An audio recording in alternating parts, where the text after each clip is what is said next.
Bismillahirrahmanirrahim. Assalamualaikum warahmatullahi wabarakatuh.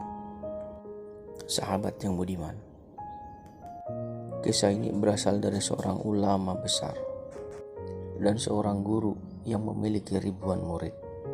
Karomah dan kesaktiannya tidak diragukan lagi, dan ibadahnya pun tidak bisa diceritakan lagi. Sampai-sampai para malaikat pun memuji dan terkagum-kagum melihat ibadah yang dilakukan ulama ini. Namun siapa sangka ia mati dalam keadaan kafir dan terhina. Lantas dosa apakah gerangan yang dilakukan ulama besar ini sehingga ia mati dalam keadaan yang begitu mengenaskan? Langsung saja kita ikuti kisahnya. Barsisa adalah nama ulama besar itu. Orang-orang memberi gelar padanya Al-Abid, yang berarti ahli ibadah. Gelar itu diberikan kepada Barsisa karena ia memang orang yang paling tekun beribadah. Barsisa juga adalah seorang guru spiritual yang mumpuni. Konon ia memiliki murid sampai mencapai 60.000 orang. Murid-murid dari Barsisa juga memiliki ilmu yang sangat tinggi dan memiliki keramat yang luar biasa. Selain bisa terbang, Barsisa juga memiliki keramat yang sangat luar biasa, yaitu menyembuhkan orang yang terkena gangguan jiwa atau gila. Konon jika ada orang gila yang menemuinya dan bersentuhan dengan Barsisa, maka seketika itu juga orang gila itu akan sembuh dan ingatannya akan kembali seperti semula. Keramat dari Barsisa yang bisa menyembuhkan orang gila ini terdengar sampai ke telinga seorang raja. Raja tersebut memiliki seorang anak gadis yang memiliki gangguan jiwa. Kemudian raja tersebut memerintahkan pasukannya untuk membawa sang putri yang mengalami gangguan jiwa ke tempat Barsisa, dengan harapan agar sang putri tersebut bisa sembuh dan ingatannya pun kembali seperti semula. Setelah sampai di kediaman Barsisa, para prajurit itu pun menyampaikan maksud dan tujuan kedatangannya. Lalu para prajurit pun berpamitan untuk kembali ke kerajaan dan meninggalkan tuan putri tersebut di tempat kediaman Barsisa, agar Barsisa bisa memberi perawatan dan merehabilitasi sang putri dengan tenang. Saat keadaan sunyi dan tidak ada siapa-siapa di tempat kediaman Barsisa, yang ada hanya mereka berdua, yaitu Barsisa dan seorang putri raja yang masih dalam keadaan gila. Saat itulah iblis datang dan menggoda. Lalu dibisikannya lah rayuan-rayuan untuk menggoda iman Barsisa. "Wahai Barsisa, tidakkah engkau melihat putri raja itu sangat cantik dan begitu menggoda? Tidakkah engkau berpikir untuk bersenang-senang sejenak dengannya? Nikmatilah tubuh putri raja itu, wahai Barsisa, sekali saja sebelum kau menyembuhkan dia, mumpung dia masih dalam keadaan gila, dan tentunya ia tidak akan ingat apa yang telah engkau lakukan. Dan di sini cuma ada kalian berdua, dan pasti tidak akan ada orang yang mengetahuinya." Iblis pun terus menggoda Barsisa dengan membisikkan rayuan-rayuan di hatinya, dan itu membuat hati sang guru berdebar-debar dan membuat imannya agak sedikit goyah. Karena terus mendapat godaan dan bisikan dari iblis, akhirnya Barsisa pun menuruti rayuan iblis yang terkutuk. Barsisa pun melakukan zina bersama putri raja yang pada saat itu masih dalam keadaan gila. Nauzubillahi min dzalik. Baru saja Barsisa selesai melampiaskan nafsu birahinya, iblis pun kembali merasuk dan berbisik ke dalam hatinya Barsisa. "Celakalah engkau, wahai Barsisa, cepat atau lambat perbuatan kejimu terhadap sang putri raja pasti akan diketahui oleh orang.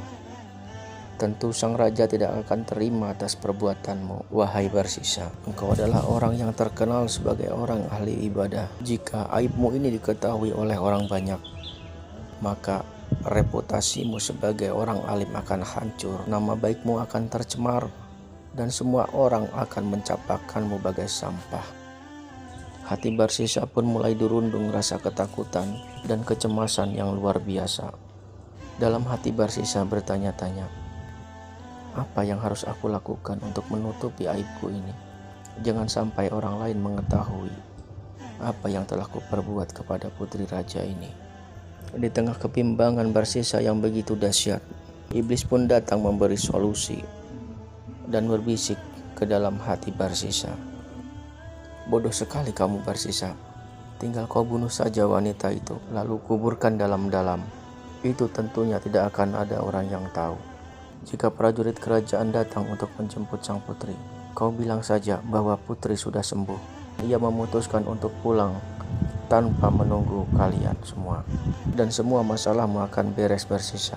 Walaupun nantinya sang putri tidak akan kembali ke kerajaan. Dan pastinya sang raja pun tidak akan menyalahkanmu. Karena dihantui oleh perasaan takut, akhirnya bujukan setan pun dilaksanakan oleh Barsisa. Ia pun membunuh putri raja tersebut dan menguburkannya dalam-dalam di sebuah hutan, hingga sekiranya tidak ada seorang pun yang tahu bahwa di situ ada mayat. Setelah semuanya selesai, Barsisa pun kembali ke kediamannya dengan lega, dan ia mengira bahwa masalahnya akan selesai sampai di sini.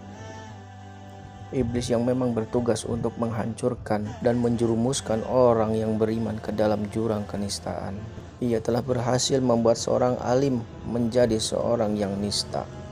Iblis bekerja dengan cara membisikkan sesuatu yang menyesatkan di hati kita, yang menjadi hawa nafsu, yang memang ada pada tiap diri manusia.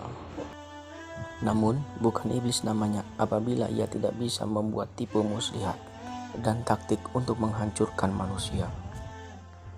Iblis pun segera menghadap raja dengan menjelma menjadi seorang yang alim.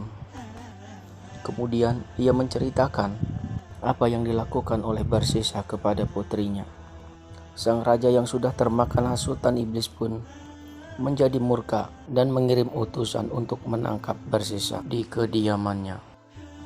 Dan tanpa ampun, akhirnya Barsisa pun dihukum salib oleh sang raja. Sungguh, kini Barsisa tak mampu lagi melakukan apa-apa. Di tengah ketidakberdayaan Barsisa, iblis pun datang untuk menjerumuskan Barsisa ke dalam jurang kekufuran yang lebih dalam. Iblis pun berbisik kepada Barsisa dengan penuh rasa iba.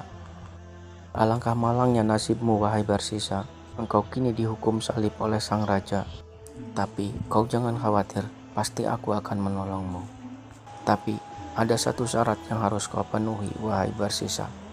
Apa itu? Sungguh aku akan melakukannya asal engkau mau menyelamatkan aku, tanya Barsisa kegirangan.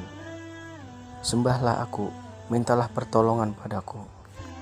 Bagaimana aku dapat menyembahmu jika tanganku tersalib oleh kayu? Kata Barsisa di tengah kondisinya yang semakin memburuk. Cukuplah bagimu hanya memberikan isyarat saja. Entah itu dengan mengangguk atau dengan mengedipkan mata. Itu sebagai ganti pengabdianmu dan sujudmu padaku. Maka dengan sisa-sisa tenaganya, Barsisa pun menganggukkan kepala. Sebagai persetujuan, tunduk dan patuh kepada perintah iblis. Setelah Barsisa menganggukkan kepala, akhirnya ajal pun datang menjemput Barsisa. Dan iblis pun tak bisa menyelamatkannya. Sedang Barsisa mati dalam keadaan kufur terhadap Allah Subhanahu wa Ta'ala. Na'udzubillahi min dalik. Sahabat, itulah tadi kisah yang bisa disampaikan. Mudah-mudahan bisa memberi pelajaran untuk kita, agar tidak pernah lalai dalam meminta pertolongan kepada Allah Subhanahu wa Ta'ala. Rasulullah Shallallahu Alaihi Wasallam bersabda, musuh yang paling besar adalah hawa nafsumu sendiri yang berada di antara dua lambungmu.